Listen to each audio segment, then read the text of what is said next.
Bien, bonsoir à tous. Merci aux plus courageux de rester pour écouter ce que je vais essayer de vous mettre à l'écran. Je remercie le comité d'organisation de m'avoir invité pour vous présenter une étude sur l'efficacité des jeux sérieux. Je remercie vraiment le professeur Isabelle Lafont qui, sans elle, j'aurais du mal à prouver l'efficacité vu que c'est dans son domaine où les études sont les plus parlantes. Alors que dans le mien, où je travaille beaucoup sur le musculo-squelettique, on est encore au bas à bas de la science. Alors, les jeux sérieux, c'est un domaine qui est en pleine expansion. Les jeux vidéo, vous connaissez, si vous avez des adolescents à la maison qui sont devenus possi-communicants, puisque maintenant on utilise ces jeux pour la santé. Et ces jeux sérieux, c'est quoi la différence? C'est que vous utilisez un support multimédia avec des intentions sérieuses. Et ces intentions sérieuses, elles sont très diverses. Vous avez l'enseignement, vous avez l'apprentissage, la communication, on l'utilise dans divers domaines, la politique, le marketing, etc. Et donc, si vous voulez, c'est un environnement qui maintenant s'est peu à peu imposé au système de santé, non par son côté ludique, simplement ludique, mais parce qu'on va utiliser la notion de plaisir et peut-être même d'addiction liée au jeu comme un moyen et non pas comme une fin. Et là, dans le domaine de la santé, on a vu émerger un tas d'études qui ont révélé quelques vocations de ces jeux sérieux, notamment centrés sur le patient, centrés sur les proches environnements du patient et sur le personnel soignant. Donc vous voyez de suite que ce soit pour l'éducation à la santé ou dans le cas de maladies chroniques où on va être dans des processus d'éducation thérapeutique, lorsque l'on veut favoriser l'adhésion à des programmes, le maintien des activités physiques, le maintien d'une rééducation à plus long terme, eh bien, on va avoir cette notion d'interactivité. Ça veut dire quoi? Ça veut dire que ces patients-là, le fait de jouer avec un jeu intelligent, avec un jeu sérieux, eh bien, vont lier une interactivité avec ce jeu et donc qui va favoriser leur adhésion, et c'est ce qu'on recherche, et faire intervenir un certain nombre d'intervenants, comme les proches ou les soignants, qui peuvent même piloter les interfaces de ces jeux.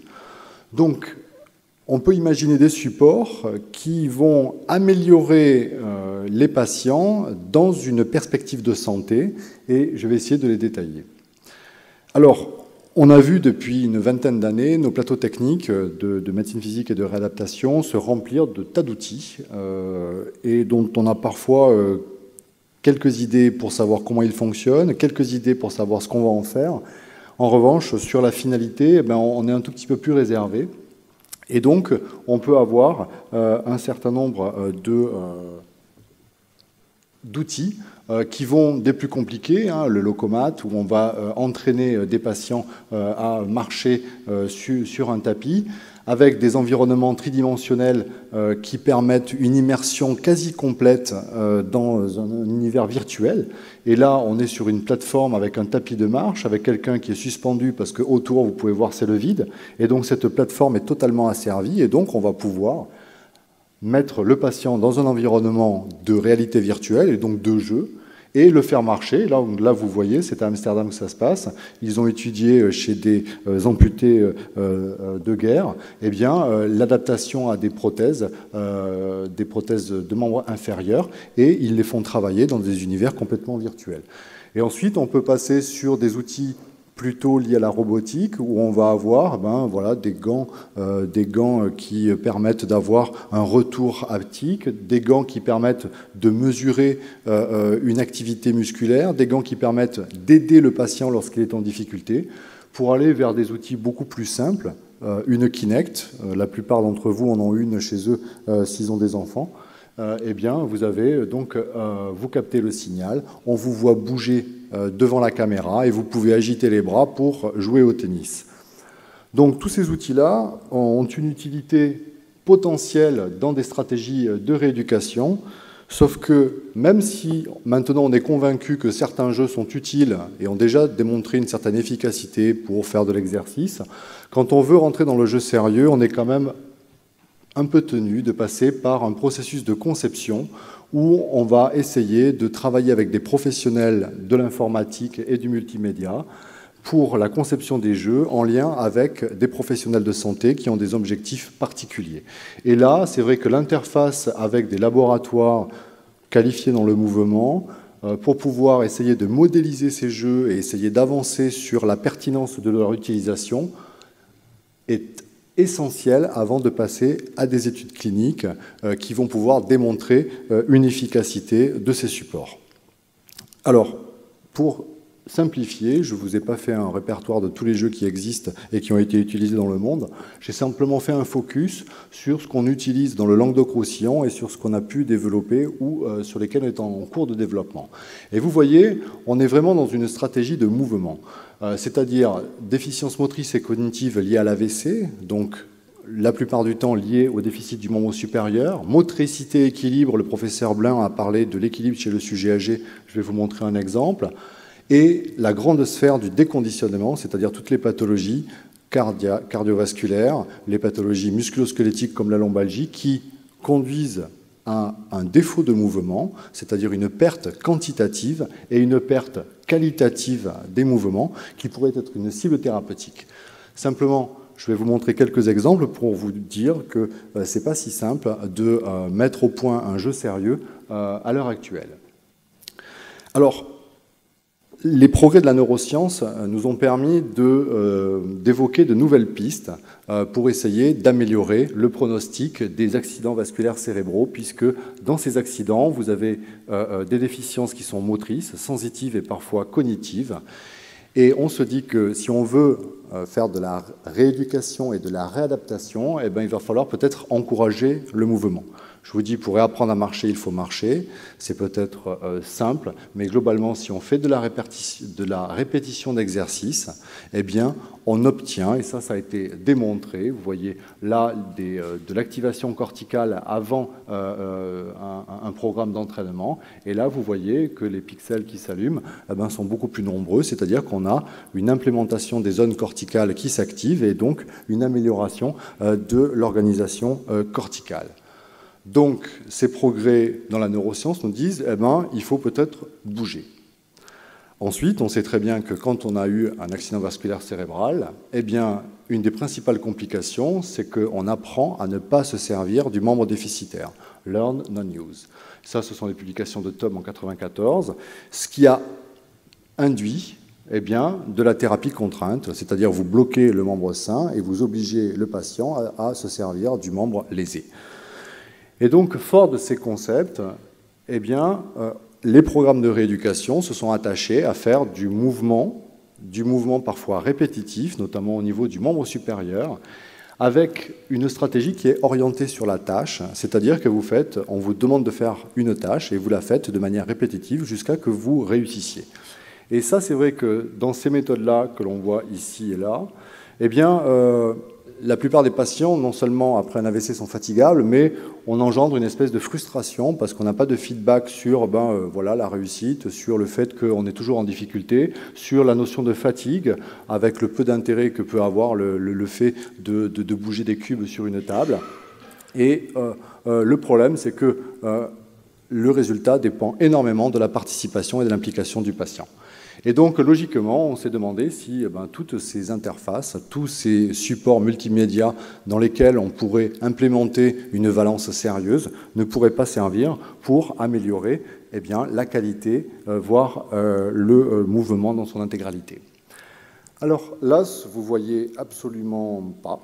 Ce sont le nombre de publications qui ont eu trait au jeu sérieux. Donc vous imaginez, là, en 1976, il y en avait une, et puis vous imaginez une courbe qui vient comme ça, puisqu'il y en a 330 en 2011. Donc c'est quelque chose qui a considérablement explosé dans la littérature scientifique, avec une revue de la Cochrane qui est parue en 2011, où on voit que les capacités fonctionnelles du membre supérieur, en utilisant des jeux sérieux, est amélioré.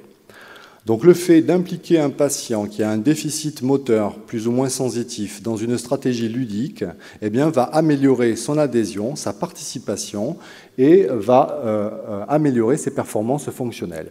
En revanche, il n'y a pas d'effet notable sur la force de préhension ni sur la vitesse du mouvement. et une amélioration sur les activités de journalière, c'est-à-dire que cette transformation fonctionnelle a une efficacité dans les gestes de la vie courante. Le vrai souci, c'est que vous voyez, la population est extrêmement sélectionnée, donc on n'est pas encore à un stade où on peut extrapoler tous les résultats. Alors, comment ça se passe en pratique? Voilà. En pratique, si vous voulez, là, je vous montre qu'un exemple, s'il veut bien démarrer, je n'ai pas l'impression. En tout cas, là, vous voyez, le patient est en face de l'écran. En fait, ce qui va être détecté, c'est le mouvement de sa main. Il a une cible, et donc il y a un jeu qui défile, et ce patient a pour mission d'attraper sa cible. Donc là, même si on est sur un concept de jeu relativement simple, qui ne plairait pas à nos ados, eh bien, ce patient a quand même les difficultés augmentent et donc on a une espèce d'implémentation de la difficulté. Et le professeur Lafont, avec l'équipe du laboratoire M2H, est en train de travailler sur justement cette notion d'amélioration lorsque l'on arrive à contrôler la difficulté. Et ça, cette interface, il est vachement intéressant parce que soit vous demandez à un soignant ici, qui est à côté du patient, une fois qu'il réussit ses exercices, une fois qu'il réussit son jeu, d'augmenter la difficulté, sauf que c'est le soignant qui va prendre une part décisionnelle dans le processus de rééducation, soit vous pouvez tout à fait essayer de mettre un programme dans le soft qui va permettre au logiciel d'adapter lui-même, en fonction du taux de réussite, en fonction de la vitesse d'exécution, la difficulté du jeu. Et on peut même rajouter des distracteurs. On peut même challenger le patient en lui demandant d'attraper une cible de plus en plus instable et de plus en plus petite.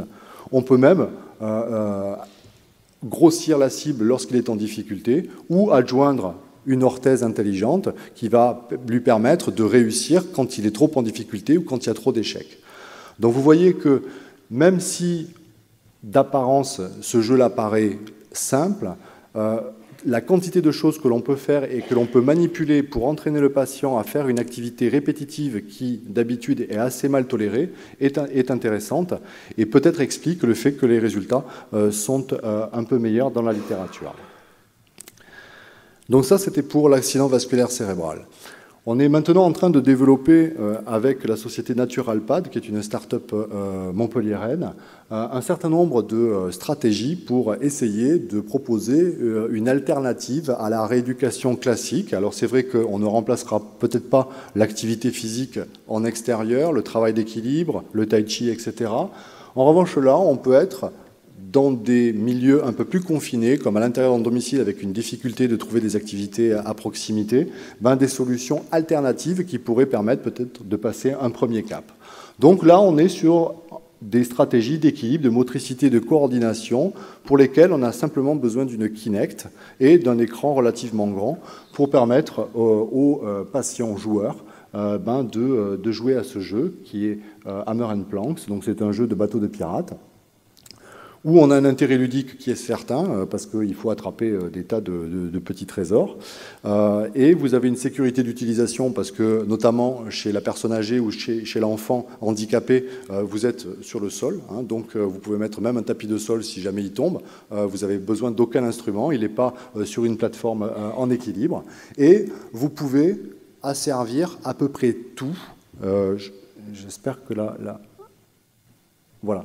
Vous pouvez asservir à peu près tout, c'est-à-dire que si jamais, par exemple, l'enfant a une négligence, là, ici, vous avez une tablette qui vous permet de déplacer que d'un côté les cibles, et donc que l'enfant ou le sujet âgé va essayer d'attraper dans son côté le plus négligent ou lorsqu'il est instable, du côté où il est plus instable, et améliorer ces stratégies de coordination et de compensation avec un jeu comme ça.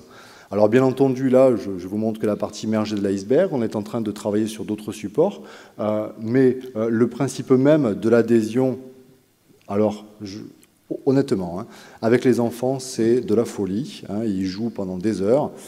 Pour les sujets un peu plus âgés, ça va un moment, et puis après, on voit bien qu'ils se lassent, donc il va falloir peut-être réfléchir à d'autres supports qui pourraient un peu plus les intéresser, notamment sous la forme d'exercices. Pour la dernière partie, je vais juste faire un focus sur deux grandes stratégies, c'est-à-dire que là, on est dans le déconditionnement, on est dans les maladies cardiovasculaires et on est dans les maladies lombaires.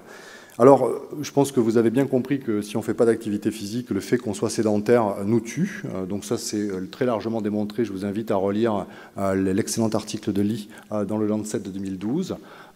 Et surtout à un coût qui est exorbitant pour la société, notamment en termes d'arrêt de travail pour la lombalgie. Vous savez très bien que nous traitons de plus en plus de maladies chroniques puisque nos médicaments sont efficaces, donc nous ne mourrons plus de ces maladies. En revanche, nous vieillissons et donc nous avons plus de chances d'être malades chroniques au cours de notre vie. Et l'intérêt des activités physiques, je pense que cette journée vous a convaincu, eh bien, on peut réduire la mortalité, on peut réduire la morbidité. Et donc l'intérêt de ces jeux, c'est non seulement peut-être d'initier une activité physique ou d'initier une qualité de mouvement et surtout de la maintenir dans le temps. Parce que quand on regarde nos études, on voit bien que dans les stratégies, que ce soit pour le patient coronarien ou pour le patient lombalgique, on est dans l'incapacité de trouver les moyens de fidéliser les patients qui ont eu, par exemple, un infarctus non létal. Quand on regarde les statistiques, on essaie... On voit bien qu'on doit d'abord augmenter la quantité de mouvements, on doit augmenter la participation des patients et on doit augmenter l'adhésion. Donc là, on parle de post-AVC, sauf que dans les maladies cardiaques comme dans la lombalgie, vous prenez les patients, ils sortent à 6 semaines, à 3 mois de votre programme, ils sont tous à fond sur une activité physique. Vous les remesurez à 6 mois, il y en a 50% qui ont disparu, à 1 an, il doit en rester 20%. Et le problème, c'est que même les stratégies éducatives, on a du mal à garder une adhésion forte dans ces programmes. Donc, l'utilité de ces serious games est maintenant acquise et on essaie de travailler là-dessus. 20% des patients qui font un infarctus non létal ont un programme de réhabilitation cardiaque. Donc, ce qui veut dire que quand vous venez à l'hôpital, alors que vous avez fait une petite douleur coronarienne, il ne s'est rien passé, globalement, vous sortez de l'hôpital et il ne s'est rien passé sur vos facteurs de risque, sur votre niveau d'activité, sur votre sédentarité, sur tout ce qui va faire que de toute façon, vous allez revenir pour un infarctus dans pas très longtemps. Donc, à partir de là, ce qu'on a proposé, c'est dans nos programmes de rééducation cardiaque, on utilise des jeux qui sont déjà dans le commerce et on essaie de regarder quels sont les jeux auxquels les patients qui ont été victimes d'un infarctus veulent participer, quelles sont les recommandations que les cardiologues peuvent faire sur le niveau d'activité et surtout la progression des patients. On utilise une Kinect pour essayer de contrôler le mouvement et on est peut-être même en train de regarder si on ne peut pas capter la fréquence cardiaque pour que le logiciel adapte automatiquement et la durée et l'intensité de l'activité pour qu'on soit sur des volumes recommandés. Donc, on va dévier des jeux du commerce vers cette activité sérieuse. On va pouvoir planifier le niveau d'effort de manière totalement automatisée, c'est-à-dire que l'interaction du patient avec la machine va être totale. Ensuite, on peut tout à fait adapter au patient, c'est-à-dire son niveau d'effort, ses préférences par rapport au jeu, sa tolérance et son adhésion. Et ensuite, on peut tout à fait mettre là-dedans des messages d'éducation thérapeutique. Là encore, on peut mettre les patients en réseau, c'est-à-dire faire des groupes de travail, faire des groupes d'exercice, faire des compétitions. Les garçons aiment bien ça. Le dimanche, vous êtes devant votre Wii et vous allez galoper comme un lapin. Et vous êtes avec 3-4 qui ont fait le programme avec vous et qui peuvent poursuivre cette activité. Et ensuite, vous avez un feedback qui n'est pas anodin, c'est-à-dire que le fait de recevoir une espèce de satisfaction lorsque vous avez fait des scores importants, eh bien, augmente un tout petit peu l'adhésion. Et même, on peut imaginer qu'à partir de là, on va pouvoir inciter les patients à sortir et quelque part où des objets connectés vont pouvoir prendre le relais sur leurs activités physiques. Et à ce moment-là, ce type d'évaluation pourra servir simplement d'évaluation, c'est-à-dire que le patient va courir, il a son iPhone enregistre tout, et quand il revient, la machine interprète tout ce qu'il a fait et mesure ses progressions au fil du temps. Enfin, la lombalgie chronique, là, le défi, il est un tout petit peu plus important, parce que, comme vous le savez, ça touche une frange de la population qui est colossale. Ça a un coût qui est exorbitant pour notre société, puisque dans le Gard, ça représente un peu plus d'un tiers des indemnités journalières versées chaque année. Et donc, on sait très bien que nous, on a un problème d'adhésion, même malgré nos programmes d'éducation thérapeutique où on est très proche des patients et très proche des projets des patients, on a des problèmes d'adhésion, surtout sur la poursuite des activités physiques. En revanche, les bons résultats, c'est deux choses, c'est j'ai repris mon travail et je poursuis mes activités physiques. Globalement, quand ces deux conditions seront remplies, généralement, on a une chute vertigineuse de la consommation médicamenteuse, de la visite chez le médecin. Et là, vous avez vu, M. Bredeau vous a parlé de ce modèle. Non seulement les lombalgiques ont une diminution quantitative de leurs activités, mais en plus, dès qu'ils rentrent dans un phénomène d'appréhension, c'est-à-dire dans un comportement d'évitement, ils vont limiter leur capacité de mouvement. Ceux qui sont lombalgiques dans la salle le savent, tout le monde vous a dit « Oh là là, tu t'es fait mal au dos, ne te penche pas en avant. Non, non, ne te penche pas en arrière. Oh là, surtout, il ne faut pas tourner. » Donc au bout d'un moment, vous enregistrez tous ces messages et vous perdez vos capacités de mouvement au fil du temps, et donc vous devenez incapable de faire le moindre mouvement sans avoir mal. Et donc l'idée, c'est que ces jeux sérieux vont automatiser complètement, c'est-à-dire qu'on arrive à avoir un squelette qui est à peu près défini par la Kinect. Là, pour l'instant, il y a 2 Kinect et le bassin n'est pas encore très bien considéré, donc on a encore quelques verrous technologiques qui sont à changer. En revanche, l'idée est toute simple, c'est que vous avez vu ce qu'a dit M. Blin sur la proprioception, sur la force, sur l'endurance. Eh bien, finalement, chez le patient lombalgique, on va être dans ces mêmes catégories. Et la machine devrait être capable de détecter des patients qui sont instables, parce qu'ils ne vont pas tenir sur un pied, des patients qui ne vont pas pouvoir se pencher complètement en avant ou en arrière, ou avec des saccades qui seront détectées, des patients qui ne seront pas capables de faire une trentaine de sauts sur place. Et donc, à partir de là, eh bien, le logiciel va déterminer un certain nombre d'exercices, et puis ensuite, éventuellement, d'activités ludiques que le patient va pouvoir faire devant sa machine.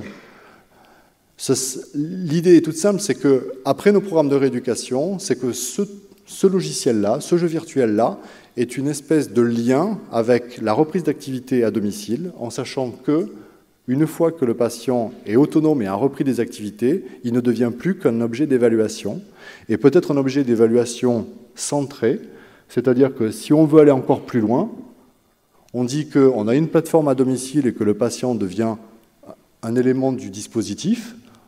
On est en connexion via les réseaux. Tout le monde a des objets connectés chez lui ou sur lui. On va pouvoir proposer ce type d'intervention qui sont des activités physiques. Si jamais on veut faire de l'équilibre, on peut tout à fait proposer ça dans des maladies de Parkinson. On est déjà en train d'étudier avec une société ce genre de travail chez le Parkinsonien. Et on va peut-être pouvoir mettre à disposition de patients, grâce à des moyens relativement peu coûteux, des stratégies embarquées qui va au moins répondre à une chose, c'est de pouvoir faire une activité sans trop dépenser et sans avoir à s'inscrire dans un club qui est à 20 km, alors qu'il n'y a pas de piscine, alors qu'il n'y a pas de terrain de tennis, etc., etc. Et la seule chose que l'on attend, c'est de savoir si ces stratégies-là renforcent l'adhésion. On l'a vu dans la réhabilitation du membre supérieur, dans l'AVC, on renforce l'adhésion. Dans ces maladies-là, qui sont des maladies où, une fois que l'épisode aigu est passé et que vous récupérez une autonomie, le maintien des activités physiques reste un enjeu sur le long terme.